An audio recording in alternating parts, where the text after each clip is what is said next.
hi and greetings and hello from Milwaukee. This is Mike and my son Ed.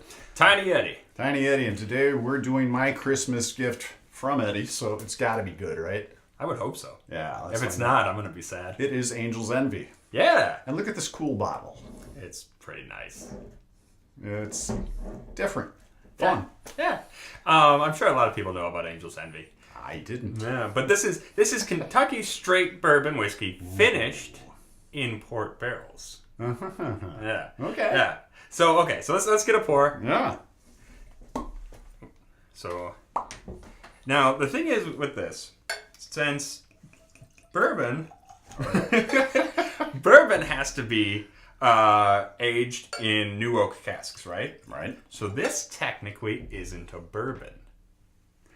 This is very specifically. Well, hold on. This is very specifically Kentucky Straight Bourbon whiskey finished in port wine barrels. But its initial barrel was New oak. But according to the federal government, Yeah. there is a specific category that is distilled spirit specialty.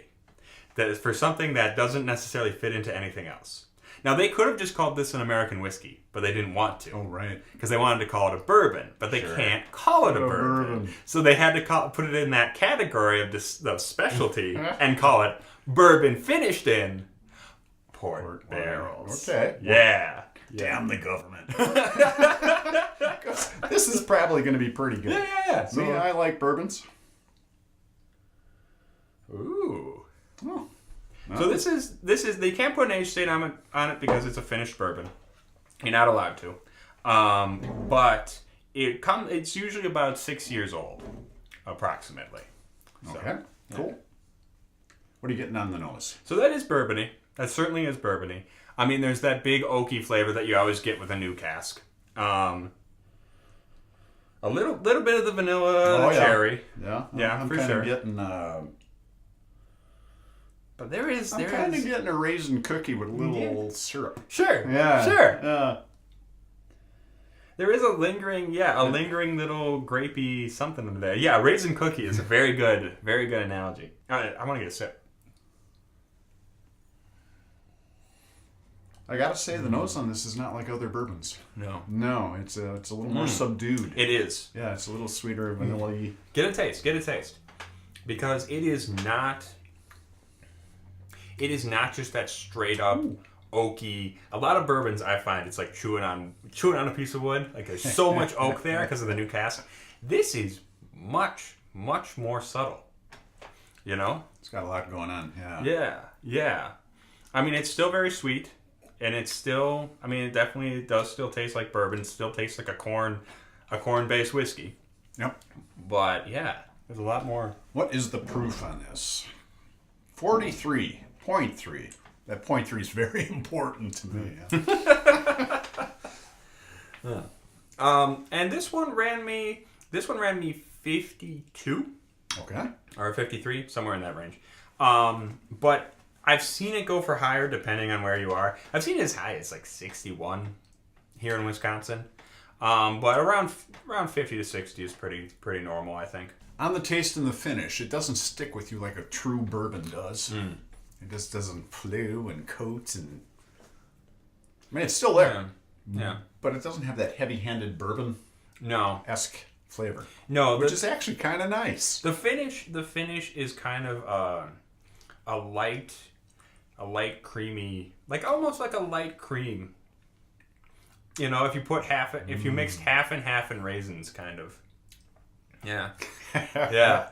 It's subtly spicy. I get like a touch of that kind of that coriander or ginger kind of thing. But it's not overly punchy. I think a lot, like you say, the finish isn't super bourbony. Like the bourbons tend to just punch. Yeah, they say, "Hey, big time. corn bourbon. I'm staying with you for a while." Yeah. This one's kind of nice. Yeah, this one's different. It's not like your typical bourbon.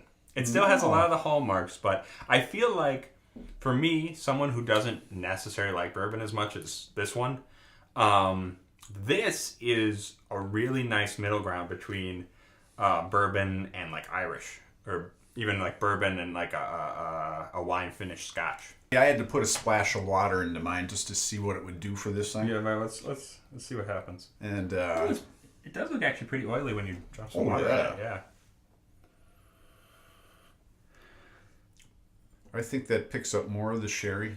Or the port. Or the port. Yeah, that's what I meant. Yeah, I'm wondering what kind of port this was. Was this a tawny port? You know, not a ruby? Because it's not overly sweet. It's not excessively sweet at all. Okay. No, at first I wasn't getting the port. At first I wasn't getting now I'm getting the port. more. Yeah, I'm getting that. Plus, I'm getting a whole lot more vanilla. I'm actually getting more spiciness.